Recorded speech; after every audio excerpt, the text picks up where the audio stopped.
Heyo, welcome back to Shards of Reality. Since our last log we got some vital feedback on how things could have been done better.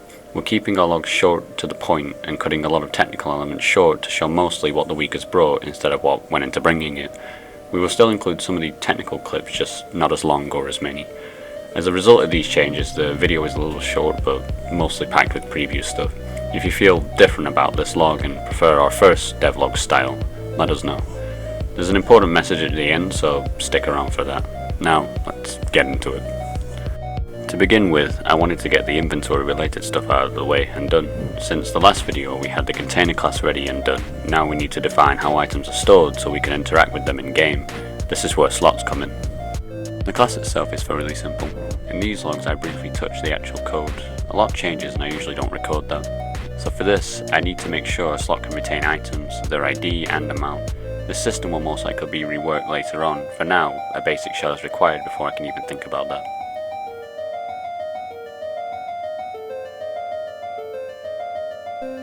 Next, we need a way to actually tell the game what's an item and what's not.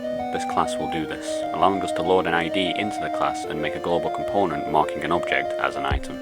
The benefits of using an ID is for abstract types, meaning an item object can hold both a regular item and a weapon item, where the weapon item inherits items, so it's all using a common type that can be extended and retrieved using generic return types. Now, before we take a look at the container and inventory UI, let's see what the others have been up to. We'll start with Kimu.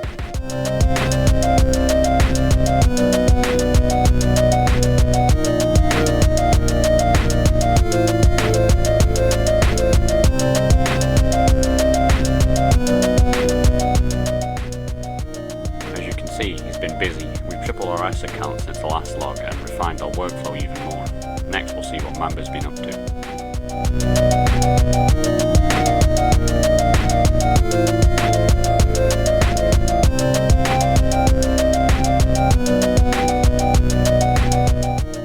Here he's cleaning up some models. He's been really busy refining his setup and pumping out assets. There's so much more we could show, but we'd be here all day. So next we'll finally check out what I had to show. In Shards, inventories are important, so we wanted them to be cool. What better way to do this than having a procedurally scaling circular inventory? Containers can generate spiral inventories based on numeric inputs like slot count, slots per spiral, and so on. It's super customizable and fun to play with, and it works really well. The UI is still a work in progress. Right now we're using some primitive textures to give us something to look at. Over time we will obviously make them look nice and blend well. Remember in the last log how we got the basic damage stuff set up? Well, since then, the basic combat system is in place and things can receive and deal damage. The system is very flexible and easy to set up. As a little test, I set up some breakable props that will break when damaged. For now, these are just cubes which will be replaced with actual props like pots and whatnot in the future. The combat system will be more advanced as time goes on, keep that in mind. For now, damage is calculated based on velocity. The faster and harder you swing, the more damage you do. On a lighter note, here's a torch, one of many kinds to come. Thanks to Mamba for turning a fire simulation into a pixelated sprite sheet. It worked quite well. Next, I implemented something light and easy, coins. When you pick up a coin and try to drop it, the desired effect is to have a sound play and particles representing the coin type play, making it really satisfying to collect coins. We don't have a name for the currency yet, but if you have a name for it, feel free to suggest it. Before we end the video, here's some gameplay. Not much has changed on the surface other than the obvious, but that will change next video, which I'm super excited to start on. That's where stuff gets really interesting.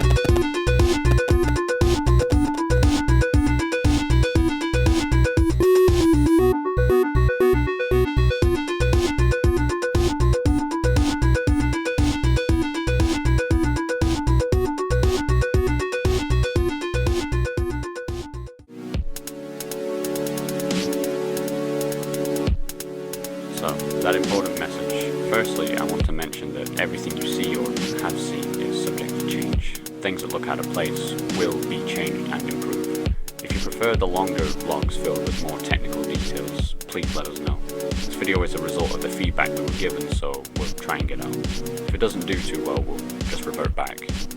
If you're not already in the Shards Discord server, feel free to join and keep up with us between logs. There will be a link in the description. Thank you all for watching. The next devlog will be out in 1 to 2 weeks.